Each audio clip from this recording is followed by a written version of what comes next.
उत्तराखंड देवभूमि, जहां पहाड़ उतने ही कठिन है जितनी कठिन यहां के लोगों की रोजमर्रा की जंग। लेकिन इन्हीं पहाड़ों में कुछ महिलाएं हैं जो अपनी मेहनत से किसी भी मशीन को मात दे सकती हैं। आज हम आपको ऐसी ही कहानी सुनाने वाले हैं जिनके हाथ सिर्फ प्रसाद नहीं बल्कि हजारों घरों में रोजगार की मिठास पहुंचा रहे हैं। लेकिन अब इसी दुनिया में उतर रहा है एक नया मेहमान, एक मशीन जो वादा करती है कम मेहनत ज्यादा काम। लेकिन क्या ये मशीन इन महिलाओं के लिए वरदान साबित होगी या फिर इनकी रोजी रोटी पर सवाल खड़े करेगी? आइए इसी दिलचस्प सफर पर चलते हैं। रुद्रप्रयाग में केदारनाथ धाम की सीढ़ियों में कुछ कदम दूर आपको दिखाई देती है कुछ महिलाएं, हाथों में चौलाई और कढ़ाई में पिघलता गुड़ और फिर वही गर्म मिश्रण लकड़ी की छोटे छोटे सांचों में डालकर वो अपने हाथों से दबाती हैं, घुमाती हैं और फिर बनकर निकलता है जो सीधा भगवान केदारनाथ के चरणों में चढ़ता है। लेकिन काम आसान नहीं। हर लड्डू को सांचे में भरकर हाथों से दबाना पड़ता है। तेज तापमान, गर्म गुड़ और कड़ी मेहनत। महिलाओं की टीम बताती है कि एक दिन में 300 से 350 लड्डू बनाने में हाथों में उनको सूजन आ जाती है। लेकिन फिर भी ये सिर्फ काम नहीं, ये आस्था है, ये भावनाएं हैं और ये रोजगार है। और अब इस आस्था के बीच कदम रख रही है तकनीक। आईआईटी कानपुर के प्रोफेसर सत्यकी रॉय और उनके रिसर्च स्कॉलर मिथुन ने डिजाइन किया है लिवर पुली मैग्नीज्म पर आधारित लड्डू मेकर डिवाइस। अब जानिए कैसे ये मशीन काम करती है। नीचे 4 से 5 सांचों में चौलाई गुड़ की सामग्री इसमें भरी जाएगी। ऊपर से लीवर को हल्का सा दबाना होगा और तुरंत ही एक साथ 4 से 5 लड्डू तैयार, यानी कि 7 से 8 प्रोटोटाइप तैयार हो चुके हैं। रुद्रप्रयाग की महिलाओं ने खुद इसे टेस्ट किया, फीडबैक दिया, कौन सा मटेरियल चिपकता है कौन सा नहीं, सब ट्रायल में आया। लकड़ी, एल्युमिनियम, स्टील, हर सांचे को आजमाया जा रहा है। तकनीक साफ कहती है कम मेहनत, तेज काम और ज्यादा प्रोडक्शन। हर नई तकनीक किसी ना किसी पुराने काम पर असर डालती है। यहां भी सवाल खड़ा होता है, मशीन की वजह से हाथों से काम करने वाली महिलाओं का रोजगार क्या इससे घटेगा? क्या एक मशीन 10 महिलाओं का काम कर देगी? क्या प्रसाद की हैंडमेड पवित्रता पर असर पड़ेगा? और क्या कंपनियां इस मशीन को खरीदकर मार्केट पर कब्जा कर लेंगी?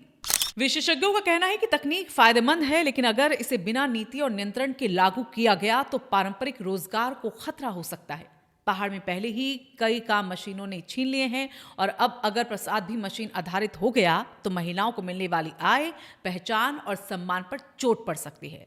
आप जानकर चौंक जाएंगे कि केदारनाथ, बद्रीनाथ, तुंगनाथ, मदमहेश्वर, त्रियुगी नारायण, इन सभी धामों की अर्थव्यवस्था सबसे ज्यादा महिलाएं संभालती है।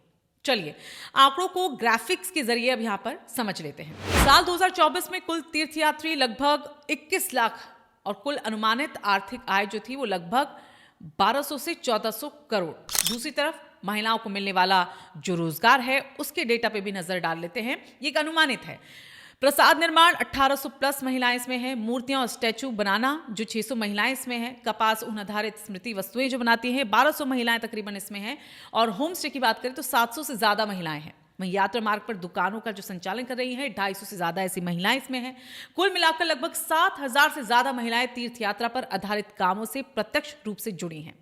अब एक और ग्राफिक में नजर डालिए। प्रसाद से होने वाली सालाना आय केवल रुद्रप्रयाग जिले में चौलाई के जो लड्डू मिलते हैं लगभग उससे 8 से 10 करोड़ रुपए मिलता है। केदारनाथ स्मृति मूर्तियों से जो आय है वो 12 से 15 करोड़ रुपए लगभग। और कुल वार्षिक जो है महिलाओं की आय जो है ऐसे में लगभग 25 करोड़ से ज्यादा हो जाती है। और देखिए ये आंकड़े साफ बताते हैं पहाड़ की महिलाएं इस पवित्र अर्थव्यवस्था की रीढ़ है। मशीन एक बड़ा बदलाव ला सकती है, लेकिन फिर क्या छूट जाएगा वो भी मायने रखता है। चलिए अब दो पहलुओं से इसको एक बार फिर से समझ लेते हैं कि आखिरकार इसका फायदा क्या है, नुकसान क्या है। फायदा, कम समय में ज्यादा लड्डू बनेंगे, महिलाओं को हाथ का दर्द कम होगा, जलन कम होगी, एक ही दिन में प्रोडक्शन 2 गुना हो जाएगा, बड़ी मांग को आसानी से पूरा किया जा सकेगा और एसएचजी की आय जो है वो बढ़ सकती है। आधुनिकीकरण से ब्रांड वैल्यू भी बढ़ेगी। तो ये थे फायदे। अब नुकसान क्या इससे हो सकते हैं मशीन के आने से, ये भी देखिए। मशीन का खर्च छोटे समूह खरीद नहीं पाएंगे। पारंपरिक हैंडमेड टैग का असर भी कम हो सकता है। रोजगार की संख्या घटने का खतरा है। कंपनियां बड़े पैमाने पर उत्पादन करके बाजार पर कब्जा भी कर सकती हैं और महिलाओं का कौशल मूल्य घट सकता है। साथ ही प्रसाद की धार्मिक पवित्रता पर लोगों के सवाल उठ सकते हैं। पर्यटक मशीन निर्मित प्रसाद में भावनाएं नहीं देखेंगे। तो तकनीक रोकने की चीज नहीं, लेकिन इसे नियंत्रण के साथ लागू करना जरूरी है। तकनीक और परंपरा तभी साथ चल पाएंगे जब नीति सही हो। यात्रा के दिनों में महिलाएं रोज सुबह उठकर भगवान के लिए प्रसाद बनाती हैं। उनकी हथेलियों की गर्माहट, उनकी मेहनत की खुशबू और उनकी भावनाओं का स्पर्श इन लड्डुओं को सिर्फ भोजन नहीं, एक अनुभव बनाते हैं।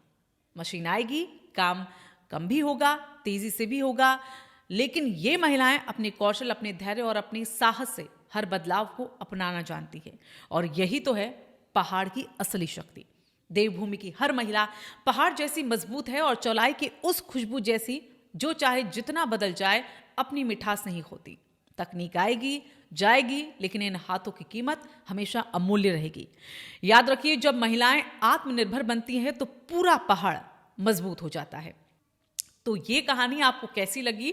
और जैसे जैसे हमारी पहाड़ की महिलाएं मजबूत हो रही है, उसके बाद एकाएक करके उन पर हावी होती तकनीक, उन पर हावी होती मशीनरी, तो इस खबर पर आप क्या कुछ कहना चाहेंगे? क्या पहाड़ की महिलाओं के हाथ मजबूत होने चाहिए?